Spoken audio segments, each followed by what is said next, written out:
Hi friends, ನಾನು ನಿಮ್ಮ ಗೆಳತಿ ಪದ್ಮ. ನಾನಿಲ್ಲಿ ಸೌತೆಕಾಯಿ ತಂಬುಳಿಯನ್ನು ಮಾಡ್ತಾಯಿದ್ದೀನಿ. ಈ ವಿಡಿಯೋ ಇಷ್ಟ ಆದರೆ ಲೈಕ್ ಮಾಡಿ, ಶೇರ್ ಮಾಡಿ, ಸಬ್ಸ್ಕ್ರೈಬ್ ಮಾಡಿ. ಫ್ರೆಂಡ್ಸ್ಗೆ ಹೆಲ್ಪ್ ಮಾಡಬೇಕು. ನಾನಿಲ್ಲಿ ಒಂದು ಸೌತೆಕಾಯಿಯನ್ನು ತೊಗೊಂಡಿದ್ದೀನಿ. ಒಂದು ಸೌತೆಕಾಯಿನ ತೊಗೊಂಡು ಅದನ್ನು ಸಿಪ್ಪೆ ಎಲ್ಲ ತೆಗೆದು ಚೆನ್ನಾಗಿ ತೊಳೆದಿಟ್ಕೊಂಡಿದ್ದೀನಿ. ಅರ್ಧ ಲೀಟರ್ ಮೊಸರನ್ನ ತೊಗೊಂಡು ಒಂದು ಪಾತ್ರೆಗೆ ಅರ್ಧ ಲೀಟರ್ ಮೊಸರನ್ನ ಹಾಕೋತಾ ಇದ್ದೀನಿ. ಸ್ವಲ್ಪ ನೀರನ್ನು ಮಿಕ್ಸ್ ಮಾಡ್ಕೋತಾ ಇದ್ದೀನಿ. ನಿಮಗೆ ಸ್ವಲ್ಪ ನೀರನ್ನು ಮಿಕ್ಸ್ ಮಾಡ್ಕೊಳ್ಳಿ, ಹದವನ್ನು ನೋಡಿ ಮಿಕ್ಸ್ ಮಾಡ್ಕೊಳ್ಳಿ. ಮತ್ತು ಚೆನ್ನಾಗಿ ಮೊಸರನ್ನ ಬೀಟ್ ಮಾಡ್ಕೋಬೇಕು. ಮೊಸರನ್ನ ಚೆನ್ನಾಗಿ ಬೀಟ್ ಮಾಡ್ಕೊಳ್ಳಿ. ಒಂಚೂರು ಗಂಟಿಲ್ದಿರೋ ರೀತಿ ಮೊಸರನ್ನ ಚೆನ್ನಾಗಿ ಬೀಟ್ ಮಾಡ್ಕೊಳ್ಳಿ.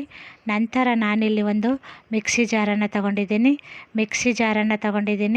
ಮಿಕ್ಸಿ ಜಾರಿಗೆ ಒಂದು ಹಸಿಮೆಣ್ಸಿಕಾಯಿ ಹಾಕೋತಾ ಇದ್ದೀನಿ. ನೀವು ಖಾರ ನೋಡಿ ಮೆಣಸಿಕಾಯಿನ ಹಾಕ್ಕೊಳ್ಳಿ. 1 ಇಂಚಷ್ಟು ಶುಂಠಿಯನ್ನು ಹಾಕೋತಾ ಇದ್ದೀನಿ. ಕೊತ್ತಂಬರಿ ಸೊಪ್ಪು ಹಾಕೋತಾ ಇದ್ದೀನಿ.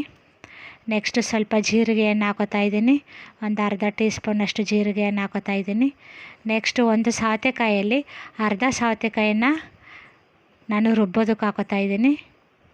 ನೋಡಿ, ಅರ್ಧ ಸೌತೆಕಾಯಿನ ನಾನು ಇಲ್ಲಿ ಹಾಕ್ಕೊಂಡು ರುಬ್ಕೋತಾ ಇದ್ದೀನಿ. ಮತ್ತು ಒಂದು 4-5 ಎಸಳು ಬೆಳ್ಳುಳ್ಳಿಯನ್ನು ಹಾಕೋತಾ ಇದ್ದೀನಿ. ಇಷ್ಟನ್ನು ಸೇರಿಸಿ ನೈಸಾಗಿ ಪೇಸ್ಟ್ ಮಾಡ್ಕೊಳ್ಳೋಣ. ನೈಸಾಗಿ ಪೇಸ್ಟ್ ಮಾಡಿಕೊಂಡು ನಾವೇನು ಮಾಡೋಣ, ಮೊಸರು ಜೊತೆಗೆ ಸೇರಿಸ್ಕೊಳ್ಳೋಣ. ನೋಡಿ, ನಾನು ಇಲ್ಲಿ ಮಿಕ್ಸಿ ನೈಸಾಗಿ ಪೇಸ್ಟ್ ಮಾಡ್ಕೊಂಬರ್ತೀನಿ. ಮೊಸರಿಗೆ ರುಚಿಗೆ ತಕ್ಕಷ್ಟು ಉಪ್ಪನ್ನು ಹಾಕಿ ಉಪ್ಪು ಮತ್ತು ಖಾರವನ್ನು ನೀವು ನೋಡಿ ಹಾಕ್ಕೊಳ್ಳಿ. ರುಚಿಗೆ ತಕ್ಕಷ್ಟು ಉಪ್ಪು ಮತ್ತು ನಾವು ಪೇಸ್ಟ್ ಮಾಡಿದ್ದೀವಲ್ಲ, ಪೇಸ್ಟನ್ನು ಸೇರಿಸ್ಕೊಳ್ಳೋಣ. ಪೇಸ್ಟ್ ಸೇರಿಸ್ಕೊಂಡು ಮಿಕ್ಸ್ ಮಾಡೋಣ.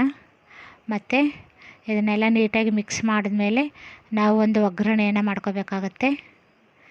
ನಾವು ಇನ್ನು ಅರ್ಧ ಸೌತೆಕಾಯಿ ಕಟ್ ಮಾಡಿದ್ದೀವಲ್ಲ, ಅದನ್ನು ಸೇರಿಸ್ಕೊತಾ ಇದ್ದೀನಿ.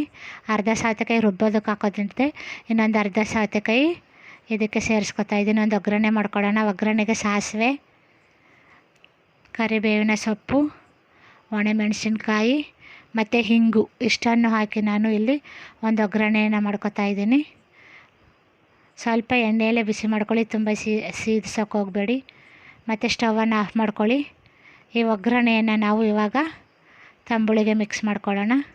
ತಂಬುಳಿಗೆ ಮಿಕ್ಸ್ ಮಾಡಿ ಇದನ್ನು ಚೆನ್ನಾಗಿ ಮಿಕ್ಸ್ ಮಾಡಿದರೆ ಇದು ಅನ್ನದ ಜೊತೆಗೆ, ಬಿಸಿ ಬಿಸಿ ಅನ್ನದ ಜೊತೆಗೆ ಸೂಪರ್ ಕಾಂಬಿನೇಷನ್. ಈ ವಿಡಿಯೋ ಇಷ್ಟ ಆದರೆ ಲೈಕ್ ಮಾಡಿ, ಶೇರ್ ಮಾಡಿ, ಸಬ್ಸ್ಕ್ರೈಬ್ ಮಾಡಿ. Thank you.